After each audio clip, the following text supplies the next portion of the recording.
Era el hombre más poderoso de la televisión mexicana y lo sabía. Raúl Velasco no era solo un conductor, era una institución, una frontera invisible entre el anonimato y la fama, entre el sueño y la realidad. Si Raúl Velasco te ponía frente a su micrófono un domingo por la noche, existías. Si no, no existías. Así de simple, así de brutal. Durante más de 2 décadas, siempre en domingo, fue el programa más visto de América Latina. No había artista grande en español que no hubiera pasado por ese escenario. Juan Gabriel, Luis Miguel, Rocío Dúrcal, Rafael. Todos debían algo a ese hombre de traje gris que sonreía con la misma precisión con la que un reloj suizo marca las horas. No olvides suscribirte al canal para seguir escuchando más historias como estas. Pero esta historia no es sobre los que llegaron. Esta historia es sobre una noche que nunca debió grabarse, sobre un episodio que Televisa enterró antes de que saliera al aire, sobre algo que ocurrió frente a cámaras, frente a técnicos, frente a un estudio lleno de personas que lo vieron con sus propios ojos y que durante años no se atrevieron a hablar. Porque en México de los años 80, hablar contra Televisa era como hablar contra Dios. Podías hacerlo, pero había consecuencias. Esta es la historia del programa que nunca existió, del momento que Raúl Velasco no pudo controlar, de la decisión que tomó esa noche y que definió, aunque nadie lo supiera, quién era realmente detrás de la sonrisa perfecta y el traje impecable. Ciudad de México, 1987. Faltaban 4 días para la transmisión del domingo. El Foro 2 de Televisa San Ángel estaba encendido desde las 9 de la mañana. Camarógrafos, vestuaristas, productores, asistentes con carpetas bajo el brazo, caminando rápido. Siempre rápido, porque en Televisa nadie caminaba despacio. Caminar despacio era una señal de que no tenías nada importante que hacer. Y si no tenías nada importante que hacer, sobradabas. Raúl Velasco llegó a las 10, como siempre. Saco azul marino, corbata plateada, el pelo perfectamente peinado hacia atrás. Saludó a todos con el mismo gesto medido, la mano extendida, la sonrisa justa, ni demasiado cercana ni demasiado fría. Era un hombre que había aprendido que el poder se ejerce también en los detalles pequeños, en cómo entras a un cuarto, en cómo miras a alguien, en cuánto tiempo decides dedicarle. Esa mañana su productor ejecutivo, Gerardo Montiel, lo esperaba con una carpeta y una expresión que Velasco reconoció de inmediato.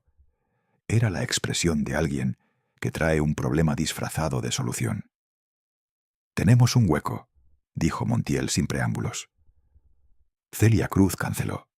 Vuelo. Problema de salud. No llega hasta el martes. Velasco tomó la carpeta, la abrió, la cerró. ¿Quién tenemos disponible? Montiel dudó un segundo, ese segundo que Velasco aprendió a leer como si fuera una oración completa. «Hay un muchacho», dijo finalmente. «Llegó esta mañana. Nadie lo mandó, nadie lo invitó. Simplemente apareció en la puerta del foro con una guitarra y una carta». Velasco lo miró. ¿Una carta de quién? De nadie que conozcamos. La firmó él mismo. Dice que lleva 3 años tocando en cantinas de Oaxaca y que un día va a cantar en este escenario. Velasco no dijo nada por un momento. Afuera del foro se escuchaba el ruido de la ciudad, los claxons, las voces, el México de los 80 que hervía a fuego lento. ¿Cantó algo? Montiel asintió despacio.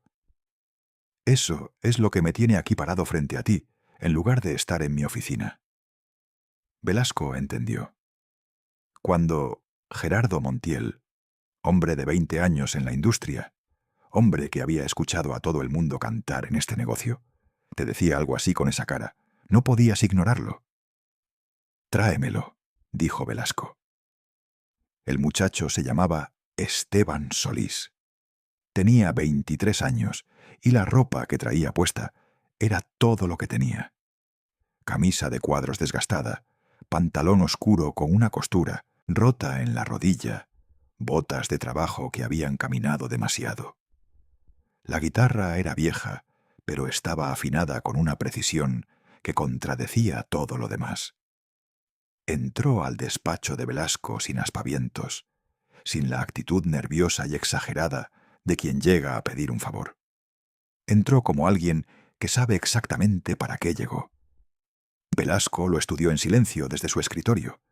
Ese era su método. Dejar que el silencio trabajara. Ver cómo reaccionaba la gente cuando nadie hablaba. Esteban Solís no reaccionó. Se sentó en la silla frente al escritorio, puso la guitarra sobre sus rodillas con cuidado, como si fuera algo frágil y valioso, y esperó.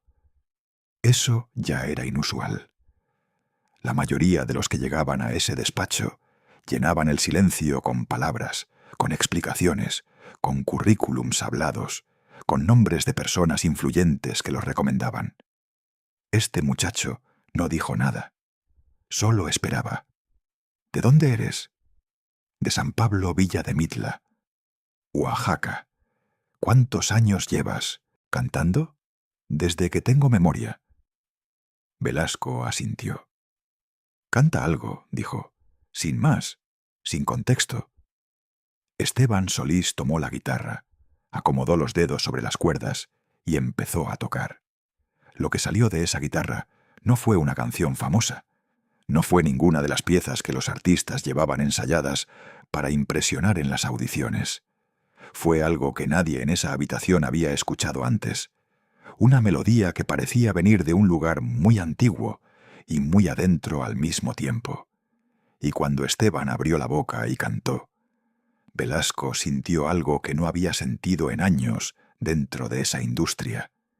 Sintió que le faltaba el aire. No era una voz perfecta en el sentido técnico. No era la voz entrenada de un conservatorio, pulida y controlada. Era una voz con tierra adentro, con algo que dolía y que al mismo tiempo consolaba, como cuando alguien te dice en voz alta exactamente lo que tú nunca pudiste decir. Montiel, que había permanecido de pie junto a la puerta, bajó la carpeta que tenía en la mano sin darse cuenta.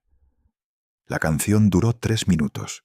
Cuando terminó, el silencio del despacho fue diferente al de antes. Era el silencio que deja algo real cuando acaba. Velasco no aplaudió. No dijo nada inmediatamente. Solo miraba al muchacho que había vuelto a apoyar la guitarra sobre sus rodillas con el mismo cuidado de antes y que esperaba, tranquilo, sin ansiedad, como alguien que ya hizo lo que tenía que hacer y el resultado ya no depende de él. ¿Quién te escribió esa canción? Yo. ¿La has grabado? No. ¿Por qué? No tengo con qué. Velasco se puso de pie, caminó hacia la ventana, miró hacia afuera un momento. Era un gesto que su equipo conocía bien. Significaba que estaba tomando una decisión. Montiel contuvo la respiración. El miércoles hay ensayo general, dijo Velasco sin voltearse. Estarás aquí a las 9 de la mañana. Traes esa canción y 2 más. Así fue como Esteban Solís entró al mundo que nunca lo había buscado. Lemin consiguieron cuarto en una pensión a 3 cuadras del foro. Le dieron un adelanto para ropa. Le asignaron un arreglista para que trabajara con él los siguientes 2 días. El arreglista se llamaba Don Primitivo García. 60 años de música encima. Había trabajado con los más grandes y era conocido por no emocionarse con nada.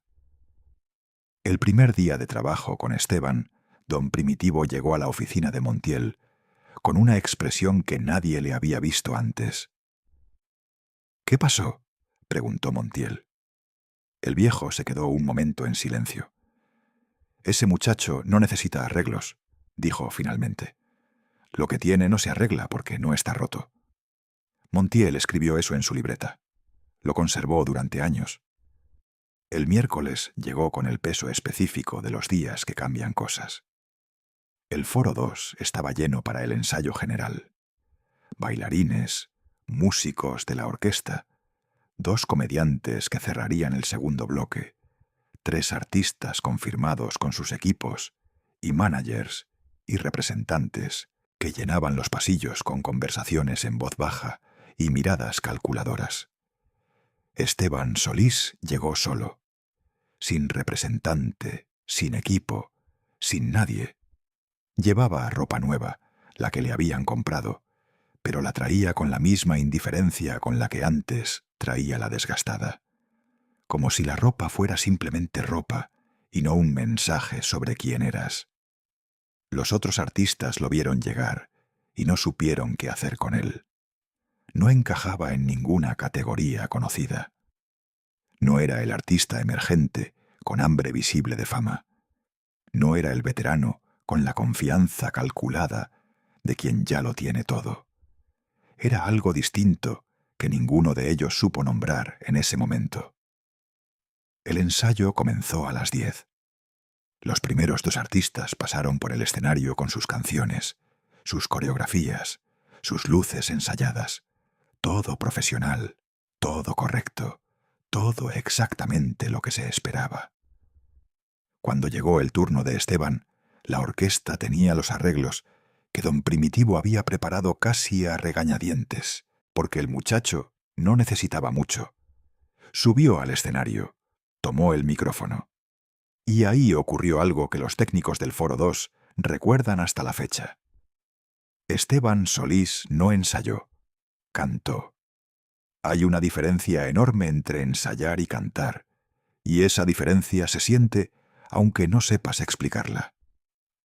Cuando alguien ensaya, hay una distancia entre la persona y la canción.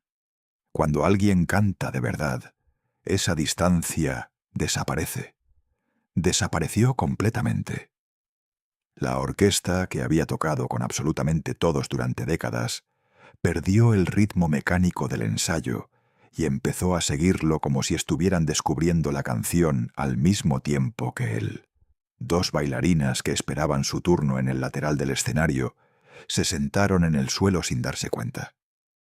Un camarógrafo que estaba ajustando ángulos dejó de moverse. Raúl Velasco, que observaba desde la tercera fila con su libreta de notas, no escribió nada. Solo miraba. Cuando terminó, el foro quedó en silencio 3 segundos, completos antes de que alguien aplaudiera. 3 segundos es mucho tiempo cuando hay 40 personas en un lugar. Lo que pasó después del ensayo, nadie lo planeó. No estaba en ninguna carpeta ni en ningún guión de producción. Velasco convocó a su equipo en la sala de juntas pequeña, la que usaban cuando el tema no debía salir de ahí. Montiel, el director de cámaras, el jefe de producción, la coordinadora de contenidos. 5 personas alrededor de una mesa sin ventanas. «Este muchacho va a abrir el programa», dijo Velasco. «No a cerrar. A abrir». Silencio. Normalmente el artista de apertura era alguien conocido, alguien que garantizaba que el televidente no cambiara de canal en los primeros minutos. Poner a un desconocido de Oaxaca a abrir, siempre en domingo, era una decisión que rompía 20 años de lógica televisiva. Montiel fue el primero en hablar. «Raúl, los ejecutivos van a preguntar». «Que pregunten», respondió Velasco. «Voy a ser yo quien lo presente. Con mi nombre».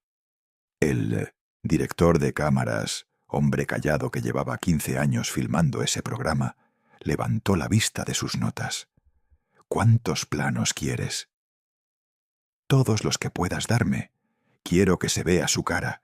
Quiero que la gente vea su cara cuando canta». La reunión duró 20 minutos. Al salir, Montiel se quedó un momento en el pasillo. Había algo en la decisión de Velasco que lo inquietaba. No porque fuera incorrecta, sino porque era demasiado correcta. Demasiado honesta para una industria que había construido su poder sobre cálculos y conveniencias. Esa tarde, mientras Esteban Solís ensayaba por segunda vez en un estudio pequeño con don Primitivo, uno de los ejecutivos de programación de Televisa llamó a Velasco. La conversación duró 7 minutos. Nadie sabe exactamente qué se dijo en esa llamada. Lo que sí se sabe es que Velasco colgó, se quedó parado frente a su escritorio durante un momento largo, y luego llamó a Montiel. «El programa sigue como lo planeamos», dijo. «Esteban abre». Montiel anotó en su libreta la hora de esa llamada. Las 6:17 de la tarde del jueves. Escribió también una sola palabra junto a la hora. Eligió. El domingo llegó con el cielo nublado sobre Ciudad de México, ese gris particular de la temporada que los capitalinos conocen bien y que da a todo un tono de algo que está a punto de ocurrir. El Foro 2 se llenó desde temprano. El público de siempre en domingo era fiel de una manera casi religiosa. Familias enteras que se plantaban desde las 2 de la tarde para conseguir lugar. Señoras con su mejor ropa. Jóvenes que habían venido de otros estados. Una pareja de ancianos que llevaban yendo cada domingo desde hacía 12 años y que tenían sus lugares marcados en la memoria colectiva del personal de piso. Esteban Solís llegó 3 horas antes de la transmisión. Se sentó en el camerino que le asignaron, que era el más pequeño, el que normalmente usaban los artistas de relleno, y afinó su guitarra durante 40 minutos sin parar. Don Primitivo entró a verlo y lo encontró en ese estado particular de concentración que el viejo arreglista solo había visto en contadas personas a lo largo de su vida. No nervioso, no ausente, completamente presente, pero en algún lugar interior que no tenía nombre. «¿Estás bien?», le preguntó. Esteban levantó la vista. «Estoy pensando en mi madre», dijo. «Ella nunca pudo escucharme en un lugar así. Murió el año pasado». Don Primitivo no respondió nada. Se sentó en una silla junto a la puerta y se quedó ahí en silencio, acompañando sin interrumpir, que es la forma más honesta de estar con alguien. A las 7 de la noche, media hora antes de la transmisión en vivo, Velasco pasó por el camerino. Fue algo que no hacía normalmente. Normalmente tenía su propia rutina previa a la transmisión, sus 20 minutos de silencio, su revisión final del guión. Pero esa noche rompió la rutina. Tocó la puerta, entró, miró a Esteban. El muchacho lo miró de vuelta. Ninguno dijo nada por un momento. Luego Velasco habló. «Lo que tienes no me pertenece a mí, ni a Televisa ni a nadie. Es tuyo. Pase lo que pase esta noche, eso no cambia». Esteban asintió despacio. Salió Velasco. Cerró la puerta. Afuera, en el pasillo, Montiel lo estaba esperando con la carpeta del guión final. La cara del productor ejecutivo tenía la expresión de alguien que sabe que algo está a punto de salirse de su control y que ha decidido que está bien. La señal en vivo se activó a las 7:30 en punto. Las cámaras encendieron sus luces rojas. El público del foro aplaudió cuando las pantallas mostraron la cuenta regresiva. Y Raúl Velasco salió al escenario con su paso de siempre, medido y seguro, la sonrisa precisa, el saludo con la mano que 20 millones de televidentes reconocían como el inicio del único domingo que valía la pena. «Buenas noches, México. Buenas noches, América Latina», comenzó como siempre. Y luego hizo algo que no estaba en el guión. Se detuvo, miró a la cámara principal. Esa pausa no era un error, era una decisión.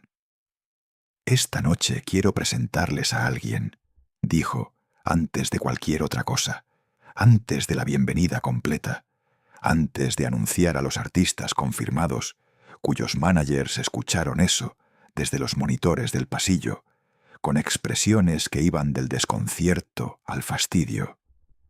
Hace 4 días, este hombre llegó a la puerta de nuestro foro con una guitarra y una carta que se escribió a sí mismo.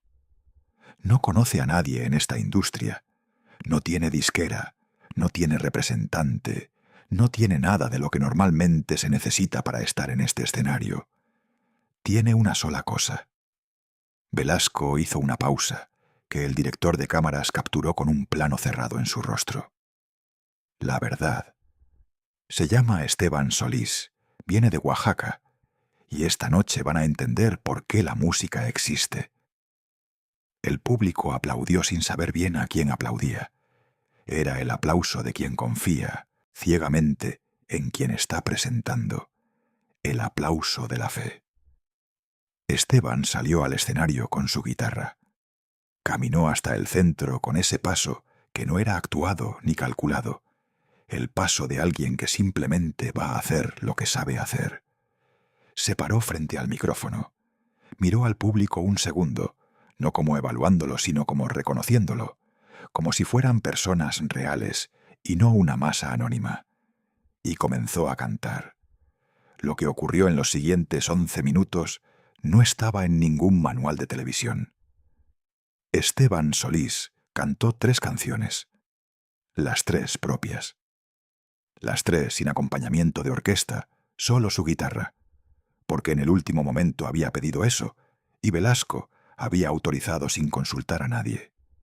La primera canción habló de un hombre que trabaja la tierra, y que una noche mira el cielo y se pregunta si el cielo también lo mira a él. La segunda era una canción de amor, que no hablaba de amor romántico, sino del amor que se tiene por un lugar, por una infancia, por algo que ya no existe, pero que sigue viviendo adentro. La tercera era la canción que había cantado en el despacho de Velasco el primer día, la que nadie había escuchado antes y que sonaba como si hubiera existido siempre.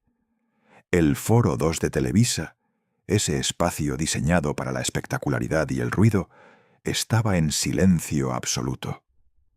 No el silencio de la indiferencia, sino el silencio de la atención total, el silencio de 20 millones de personas frente a sus televisores que habían dejado de hacer lo que estaban haciendo, que habían dejado de cenar, de hablar, de moverse, que miraban la pantalla con esa expresión que tienen las personas cuando algo les llega a un lugar que no sabían que tenían. En el pasillo del foro, 3 ejecutivos de Televisa miraban un monitor portátil. Sus caras no eran de satisfacción, eran de algo más complicado, la cara de quien reconoce algo verdadero, y al mismo tiempo sabe que lo verdadero no siempre es conveniente. Uno de ellos, el de mayor rango, tomó su teléfono, hizo una llamada, dijo 2 palabras, después del programa. Cuando Esteban terminó la tercera canción, el foro explotó. No es una exageración. El aplauso fue de esos que se sienten físicamente, que mueven el aire.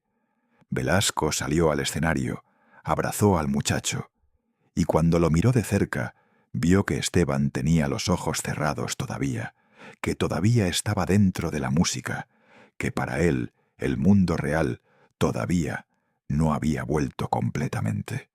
La reunión fue a las 11 de la noche, cuando el público ya había salido, y el foro estaba en el proceso de apagarse. 4 ejecutivos de Televisa, Velasco, Montiel. La sala grande esta vez. La sala donde se tomaban las decisiones que importaban. El ejecutivo de mayor rango habló primero. El episodio no sale al aire. Velasco lo miró. Ya salió al aire, dijo. Estábamos en vivo. Ya lo vio México. El ejecutivo negó con la cabeza. El archivo no existe. La grabación se borra. No hay reposición. No hay copia para prensa. No hay registro oficial de que ese programa ocurrió. Silencio. Montiel miraba la mesa. ¿Por qué?, preguntó Velasco. Su voz era tranquila. Esa tranquilidad que es más dura que el enojo. El ejecutivo juntó las manos sobre la mesa. Porque ese muchacho no tiene contrato con nadie. Porque si ese episodio circula, cada disquera del continente va a querer ficharlo. Porque el que lo fiche va a tener algo que nosotros no podemos controlar. No es negocio para nosotros. Velasco no respondió de inmediato. Miró a los ejecutivos uno por uno. Luego miró a Montiel, que seguía mirando la mesa.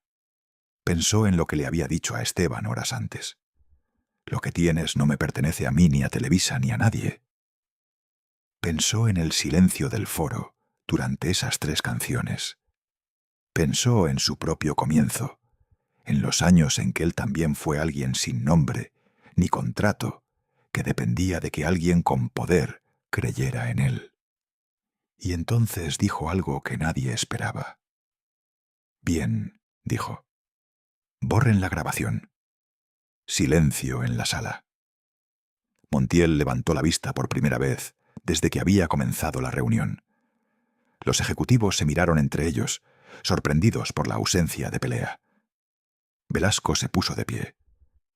Solo quiero que quede claro algo, dijo antes de salir. 20 millones de personas ya lo escucharon. Eso no lo pueden borrar. Y salió de la sala. Nadie sabe con certeza qué fue de Esteban Solís después de esa noche. La historia se divide aquí en versiones que dependen de quién la cuenta y cuándo. Hay quienes trabajan en la industria musical mexicana que dicen que una disquera pequeña lo contactó semanas después, que grabó un disco que circuló poco, pero que quienes lo escucharon no olvidaron. Hay otros que dicen que volvió a Oaxaca, que prefirió eso, que el mundo de los contratos y los ejecutivos y las salas sin ventanas no era el mundo donde su música podía respirar. Hay una versión que circula entre los técnicos veteranos de Televisa San Ángel, contada en voz baja como se cuentan las cosas que importan de verdad, que dice que Montiel guardó una copia del episodio, que no la borró aquella noche, que la guardó en un lugar que solo él conocía, que quizás todavía existe en algún lugar, en un casete viejo, en una caja en algún sótano, esperando. Raúl Velasco nunca habló públicamente de esa noche. Nunca confirmó la historia, ni la negó. Pero hay una entrevista, de finales de los 90, donde un periodista le preguntó si había momentos de su carrera que lamentaba. Velasco pensó un momento largo antes de responder. «Lamento las cosas que dejé que se borraran», dijo.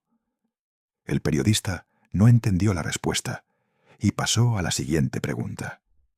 Pero Montiel, que vio esa entrevista en televisión desde su casa, dejó el control remoto sobre la mesa y se quedó mirando la pantalla apagada durante un buen rato. Eso es lo que queda de esa noche. No una grabación, no un archivo, no un nombre en los créditos de nada. Queda el recuerdo de 20 millones de personas que un domingo de 1987 dejaron de cenar y de hablar y de moverse, porque algo en su televisor era tan real que no podían ignorarlo. Queda la pregunta de cuántas otras noches como esa existieron y no las conocemos, porque alguien decidió que no eran convenientes. Queda la voz de un hombre de Oaxaca que cantó 3 canciones frente a México entero y que quizás nunca supo exactamente lo que produjo en quienes lo escucharon. La música no necesita un archivo para existir. Existe en el cuerpo de quien la escuchó, en el silencio que dejó, en esa pregunta que no tiene respuesta, pero que vale la pena hacerse. ¿Cuántas verdades se borraron porque alguien decidió que no eran negocio? ¿Y cuántas de ellas siguen vivas en algún lugar que todavía no encontramos?